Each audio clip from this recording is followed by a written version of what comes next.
Épître de Paul aux Éphésiens, chapitre 4.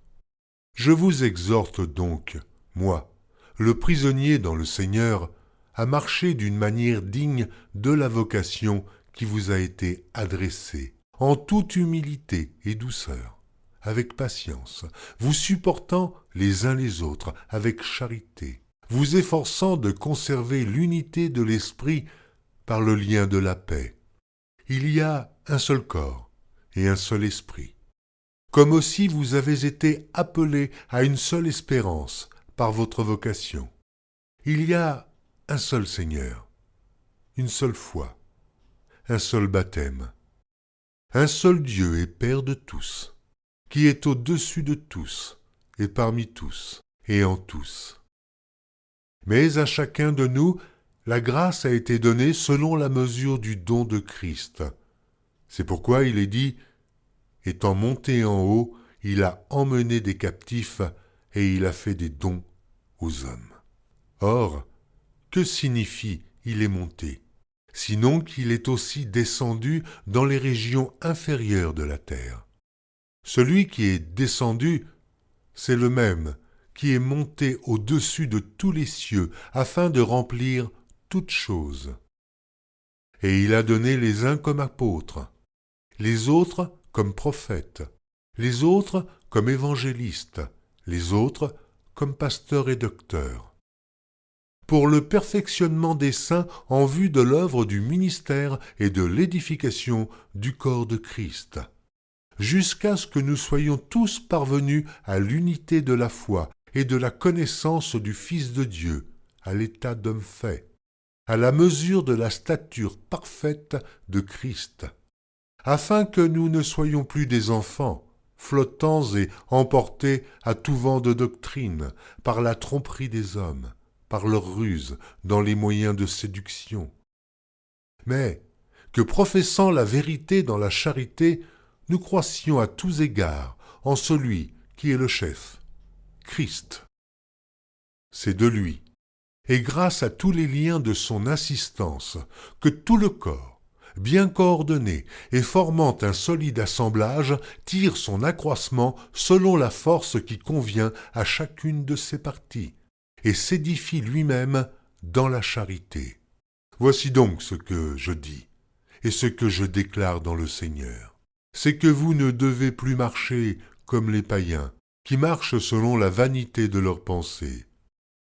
Ils ont l'intelligence obscurcie.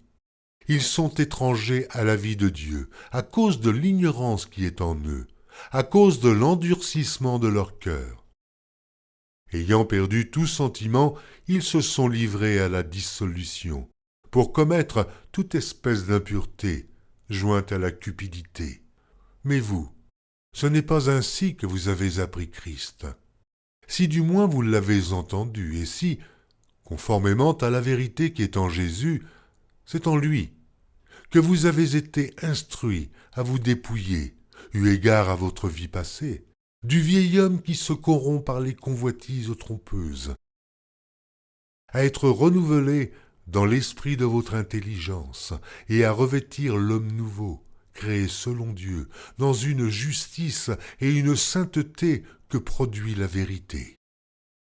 C'est pourquoi renoncez aux mensonges, et que chacun de vous parle selon la vérité à son prochain, car nous sommes membres les uns des autres. Si vous vous mettez en colère, ne péchez point. Que le soleil ne se couche pas sur votre colère, et ne donnez pas accès au diable. Que celui qui dérobait ne dérobe plus, mais plutôt qu'il travaille, en faisant de ses mains ce qui est bien, pour avoir de quoi donner à celui qui est dans le besoin. Qu'il ne sorte de votre bouche aucune parole mauvaise, mais, s'il y a lieu, quelques bonnes paroles qui servent à l'édification et communiquent une grâce à ceux qui l'entendent. N'attristez pas le Saint-Esprit de Dieu, par lequel vous avez été scellés pour le jour de la rédemption.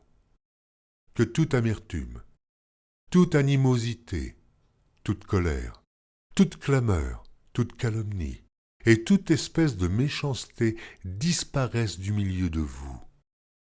Soyez bons les uns envers les autres, compatissant, vous pardonnant réciproquement, comme Dieu vous a pardonné en Christ.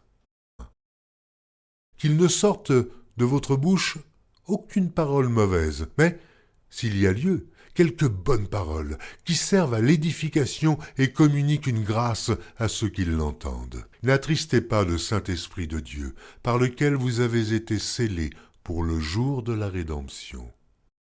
Que toute amertume, toute animosité, toute colère, toute clameur, toute calomnie et toute espèce de méchanceté disparaissent du milieu de vous.